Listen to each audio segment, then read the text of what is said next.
What's up, church? We're going to jump right into Proverbs Chapter 6 today. And to kind of set us up on this Monday, I want to talk about the idea of a lazy river. So, the last time you went to a water park, they have this amazing thing called a lazy river. And I know when I was a kid, I hated it. All I wanted to do was slide. I wanted to jump. I wanted to run around. I wanted to go down the biggest slide as fast as possible. But now that I'm an adult and I have kids, put me in a tube, let me float around in the sun for an hour.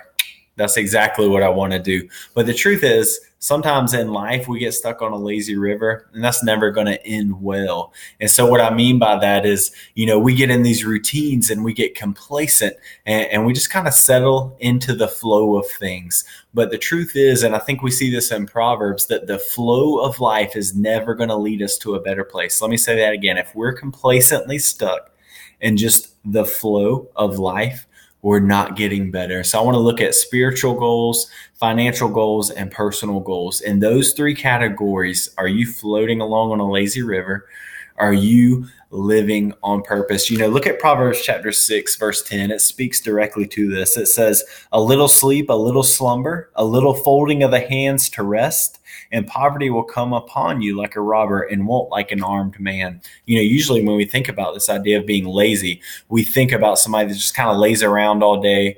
They don't do anything, but I don't think that's what Proverbs is talking about here. It's definitely speaking to that. And if you're in that situation, stop, find something to do with your life, go to work. But if most of the times the reality is you can be working really hard, you can even be tired and just be floating along, barely making it. And I don't think Jesus died for us to barely make it or to float along. And so what are your spiritual goals this week? Are you actively pursuing Jesus? Are you taking next steps? Are you spending time reading scripture every day, even if it's just 5 or 10 minutes, and asking God, how can I grow from this? If we don't have that mindset and we just float, we're not going to grow closer to Jesus. So I just want to challenge you spiritually.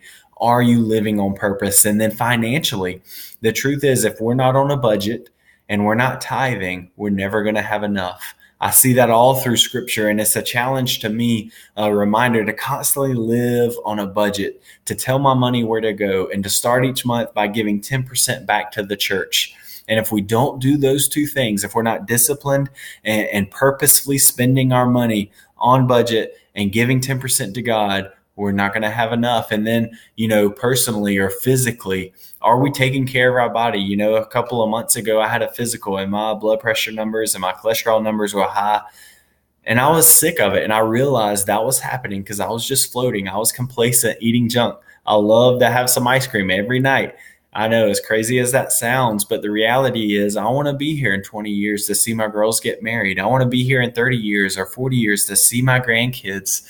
And if I want 20 years, 30 years, 40 years down the road to look and end well, then I have to start making hard decisions now. That's the truth physically, that's the truth spiritually, and that is the truth financially. So in those three areas, what decisions do you need to make right now so that it ends well 10 years, 20 years, 30 years, 40 years from now? Don't float this week. Make purposeful decisions, and I promise you it'll go well for you. See you guys in a couple of days.